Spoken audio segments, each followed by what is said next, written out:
Hai guys, nah di episode kali ini aku akan membahas tentang komunikasi dalam berkendara.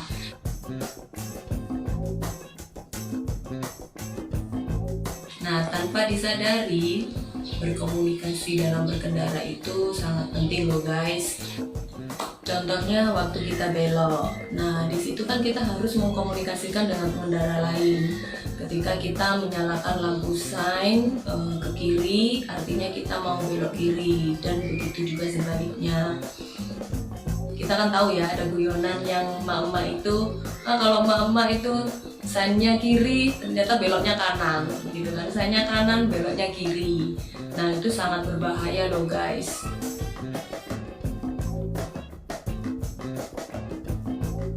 Tapi sebenarnya ada juga sih cowok-cowok yang melakukan kesalahan seperti itu. Nah, kita harus selalu berkoordinasi dan juga berkomunikasi dengan semua pengendara di sekitar kita, baik itu teman touring ataupun selain teman touring yang di pengendara di sekitar kita yang ada di jalan waktu itu.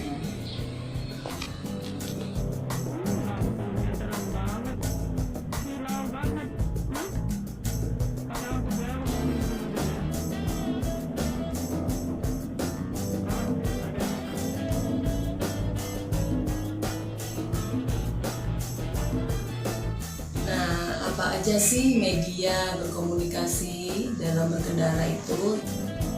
Yang pertama, komunikasi menggunakan alat-alat dalam kendaraan. Nah, sebenarnya di kendaraan kita itu kan sudah disediakan tuh, seperti misalnya klakson. Klakson ini apa fungsinya? Itu untuk memberitahukan keberadaan kita kepada pengendara yang lain. Dan juga lampu.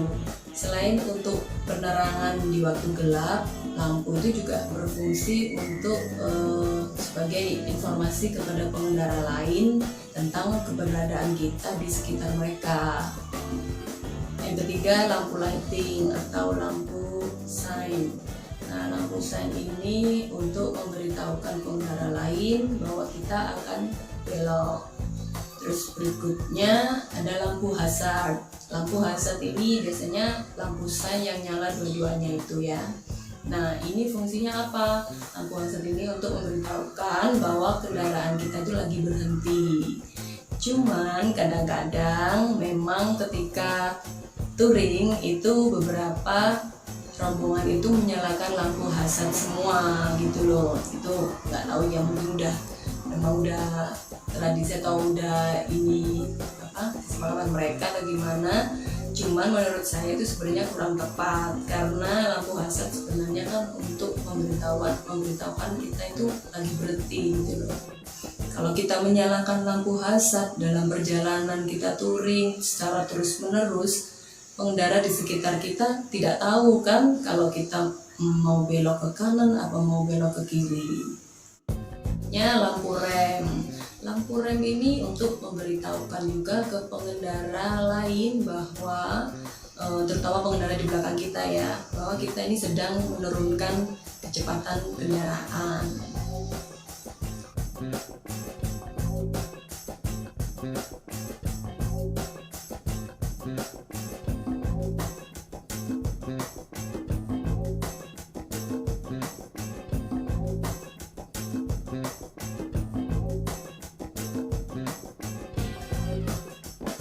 Kedua, komunikasi bisa juga menggunakan komunikator.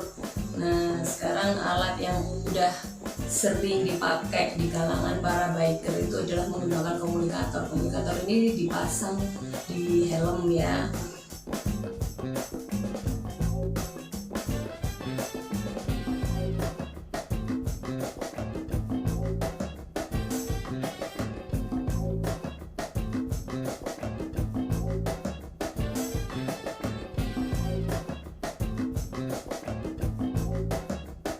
Dan itu memungkinkan kita untuk saling berbicara dengan teman touring, saling ngobrol, berkomunikasi, berbagi informasi dengan teman touring yang juga menggunakan komunikator.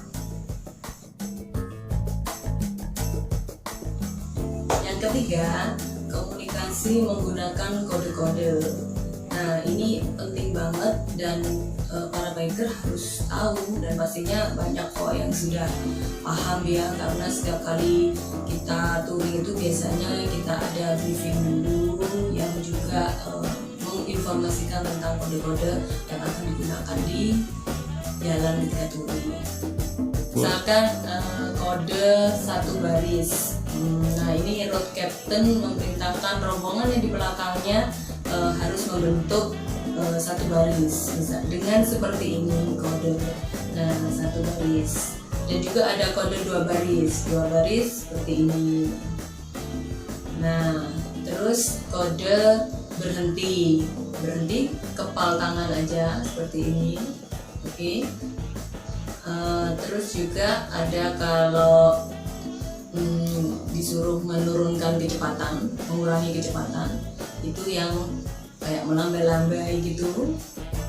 Terus juga ada kode disuruh belok kiri. Nah, ini biasanya seperti ini gerakannya, belok kiri.